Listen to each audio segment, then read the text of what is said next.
दीप morning, बताइए ये जो कमबैक दिखा है कितना भरोसेमंद है? क्या किसी ट्रिगर की वजह से आया है या इसको मन किया और वापस आ गया? कोई ट्रिगर नहीं था नेहा, बस एक मन किया बाजार को कि इतनी बुरी खबरें हैं, 5 दिनों से आप गिर रहे हैं तो चलो उड़ जाते हैं, चलो थोड़ा सा रिबाउंड आ जाते हैं। तो ट्रिगर अगर आप पूछेंगे तो कोई स्पेसिफिक ट्रिगर नहीं था इस रिबाउंड के लिए। कोई खबर पूछेंगे तो कोई ऐसी अच्छी खबर नहीं आई जिसकी वजह से रिबाउंड हुआ। बट हाँ, क्योंकि इतने दिनों से नेगेटिव खबरों पर बाजार रिएक्ट कर रहे थे तो कहीं ना कहीं बाजार मान रहा है कि worst of it may be priced इन। अब पता नहीं आगे देखते हैं इसका क्या होगा। बट हाँ, कल एक अच्छा रिबाउंड आया और उसकी वजह से हम देख रहे हैं कि आज सुबह भी ग्लोबल बाजारों का मूड काफी सुधरते हुए दिख रहा है। इंपॉर्टेंट डेटा आने वाला है चीन की तरफ से कुछ ही देर में, उनके रिटेल बिक्री और इंडस्ट्रियल आउटपुट का डेटा आने वाला है, तो उस पर हमारी नजर रहेगी। अमेरिका में 5 दिन की गिरावट के बाद कल एक अच्छा रिबाउंड आया, करीब 350 अंकों की आपने उछाल बनते हुए देखा। डाउ पर 500 अंकों की रेंज में कारोबार रहा और आखिरी घंटे में बढ़िया रिकवरी थी जिसकी वजह से आपने देखा कि बाजार पॉजिटिव बंद होते हुए दिखे। नास्डैक में लगातार दूसरे दिन आपको पॉजिटिव एक्शन दिखा और कल तो बढ़िया लीडरशिप दिखी आईटी की तरफ से।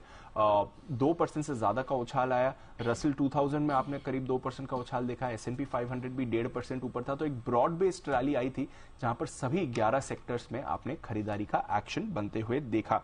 बैंकिंग इंडेक्स में ऑफकोर्स रिबाउंड था, 2.25% आपको बैंकिंग इंडेक्स कल ऊपर जाते हुए दिखा। और ये जो सारे छोटे शेयर्स हैं ये 1 पॉइंट पर तो 50-60% भी ऊपर थे। एंड ऑफ ट्रेड में 20 से 30% के उछाल के साथ आपको बंद होते दिखे। तो एक बढ़िया रिबाउंड आया और उसी स्पेस ने रिबाउंड को लीड करा जहां पर सबसे ज्यादा पिटाई हो रही थी, वो है आपके बैंक्स। अब बैंक्स की अगर आप बात करें तो कोई अच्छी खबर तो नहीं आई। इनफैक्ट कल खराब खबरों को बैंक्स ने नकारा है और वो भी कैसे। मूडीज की तरफ से एंटायर अमेरिकन बैंकिंग सेक्टर यानी कि सभी बैंक्स पर आउटलुक उन्होंने स्टेबल से घटाकर नेगेटिव कर दिया है। ये खबर आपको आती हुई दिखी। कह रहे हैं कि इस समय का जो ऑपरेटिंग एनवायरनमेंट है वो बैंक्स के लिए काफी कमजोर है और उसका इंपैक्ट है जिसकी वजह से इन्होंने आउटलुक को स्टेबल से घटाकर नेगेटिव किया है। अब वैसे तो ये कोई अच्छी खबर है नहीं, बट यूजुअली बाजार में माना जाता है कि रेटिंग एजेंसीज बॉटम पर ही अपना एक्शन देती हैं। तो जितना भी गिरावट होनी थी, जितना भी बाजार ने एडजस्ट करना था वो कर लिया है और अब जो रेटिंग एक्शन आया है वो इंडिकेट कर रहा है कि यहां से सिचुएशन और खराब नहीं होनी चाहिए। अब होगी या नहीं होगी पता नहीं, बट कल डेफिनेटली आपने इस खबर के बाद देखा इनफैक्ट बैंक्स ऊपर ही बंद हुए। बॉन्ड यील्ड में भी एक्शन रहा।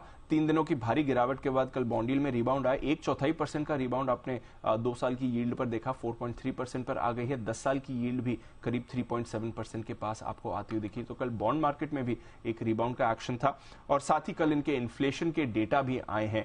6% फरवरी में महंगाई रही है, एकदम अनुमान मुताबिक रही। लगातार 7वें महीने आपने गिरावट का ट्रेंड देखा है, वहां से तो कुछ सरप्राइज नहीं था। बट कोर महंगाई 5.5% पर आई है जो अनुमान से ज्यादा है और अभी भी काफी स्टिकी है।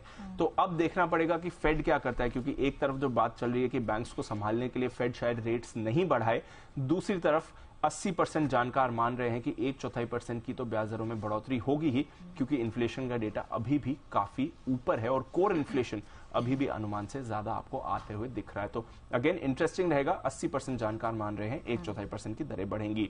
यूरोप में 1 से 2% की तेजी थी। कमोडिटी बाजार में भी हमने कल एक्शन देखा। डॉलर इंडेक्स फिलहाल 1 महीने के निचले स्तर पर सपाट ट्रेड कर रहा है। कच्चा तेल इस साल के निचले स्तर पर लुढ़क गया है। $78 पर आपको ब्रेंट आते हुए दिख रहा है। मांग में चिंता के असर आ रहे हैं। अमेरिका में भंडार बढ़ने के असर से भी यहां पर दबाव बन रहा है। सोने में भी कल ऊपरी स्तरों से थोड़ी मुनाफा वसूली आपने देखी है। एग्री और बेस मेटल्स भी सुस्ती थे। तो ओवरऑल एक अच्छा रिबाउंड आया है बाजार में, नेगेटिव खबरों को नकारा है। अब देखना पड़ेगा कि अगर ये तेजी जो आई है या एक रिबाउंड आया है ये सस्टेन करता है या नहीं। इंटरेस्टिंग रिएक्शन हमने अमेरिकी बाजारों में देखा। अब यही देखने वाली बात होगी कि हमारे मार्केट्स इस पर आज किस प्रकार से रिएक्ट करते हैं। थैंक यू दीप, वो पूरी डिटेल दर्शकों के सामने रखने के लिए।